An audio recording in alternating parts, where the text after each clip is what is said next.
Hello and welcome to another episode in the theoretical part, this time polarization. And with polarization I have one main theme in mind, and that is reflection.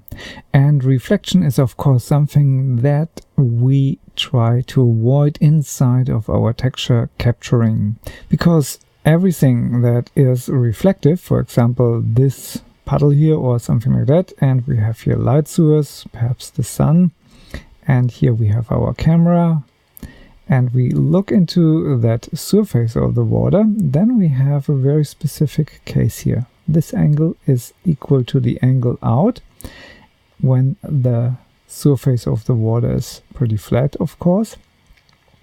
And this is a stable triangle here, even if we have no connection to the sun with the camera. But this is already something that gives only one time an image in the way we get it here.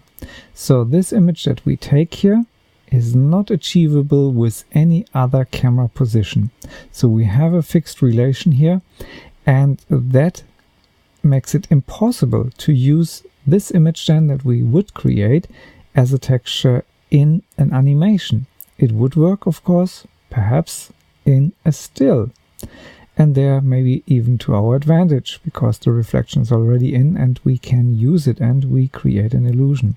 But in a moment we would use now the Cinema 4D camera and we would move this camera here around, then the reflection would be like a picture on the paddle, the water area here, and it would look like a print, like a poster on the floor instead of something natural. This is not what we would like to have, and so this is not an option that we take anything with reflections. Let's have a look how that works, and for that I create here just a very sloppy box. And this box here is only to give you an orientation in 3D. So this is normally a little bit dotted, so we have a better orientation inside of that as well. And let's pretend that we have the first light wave here, simplified of course on this plane here. So it moves up and down and up and down and up and down. So the next one would be maybe then here in this plane, and this is also just simplified, and sorry for the weird drawing here. And we go then in this direction, stronger light. And there are tons of direction in the light itself. And when we put now here in front of this box, that's also just a simplification of the whole light. When we put here a filter and stopper, then we would get only this plane here, this direction of the sign out of the whole box. Anything else would be nearly invisible. This here in this direction can't go through it. Maybe a tiny little bit. And this is pretty much exactly and simplified how a polarization filter works. And normally we get all these lights in different directions to a surface, and if it is not out of metal, then only one direction goes away from that. Also here simplified totally. And with the camera here we have of course a lens in front, and in front of the lens is then a filter. So let's have a look to that filter by itself. So let's have a look. When we have, for example, a polarization filter, and I take here now a linear one, it's easier to explain. This is something like a picket fence, for example, and any wave that would go now up and down can go through this. In the moment I rotate this here around 90 degrees, for example, any wave that goes now up and down won't, but everything that is horizontally now orientated, because all these little picket fences are now horizontally, this goes through and this won't. And so we can decide which part of the light we want to have. There's one downside, of course. When we have a surface that is pretty large and our camera is in this way here, and then we have different angles of view inside of our image.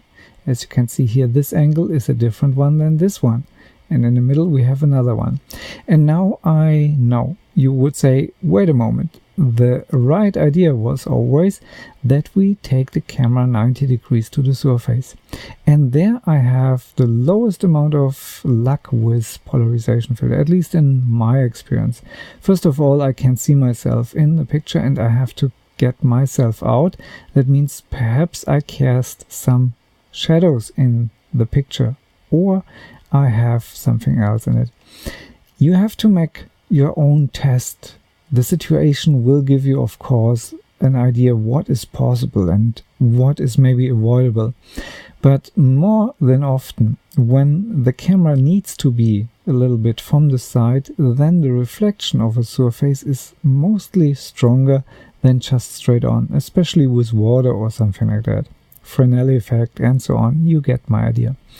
And this is relatively simple and easy to use. It has one more downside, and that is the change of color in the image, and that is not just a little.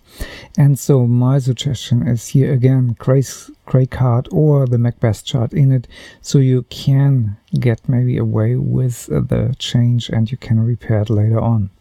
In this episode, I want to only get you as far as possible with the function of the filter, so you have an idea what is possible in some cases and where you have maybe some traps laying around.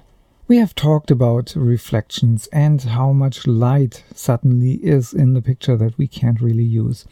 And I try to get you all the time a little bit closer to each and every theme. And this time I want to solve it, of course, in a way that I think is here maybe the most appropriate way, which indicates, of course, I have another idea and I want to share this, of course. Normally I could say I take just a black fabric here on top of it and cover exactly where the reflections is. So when we have here a planar reflection like the water, then maybe a black blanket, very dull, would work here very nicely.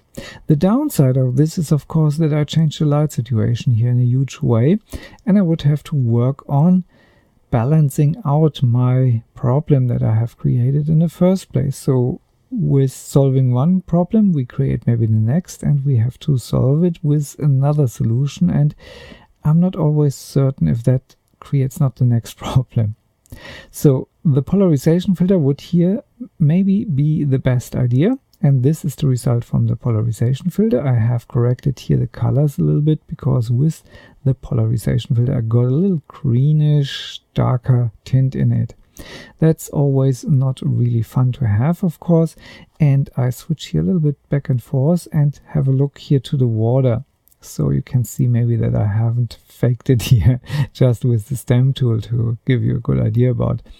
This here is exactly drying because it was warm and the water on that concrete was fading away very fast.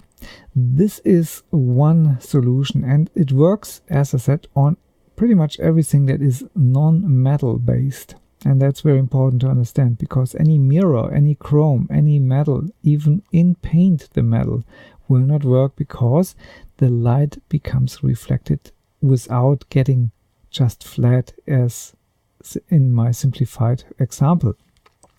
Let's have a look how this looks when I rotate this filter. So, and here you get a little preview to the next episode already, because this table here was my idea to get in texture mode. And of course, these little guys here are really reflective, and the concrete or the cement here between, not at all, except when I had just washed the table and it was wet.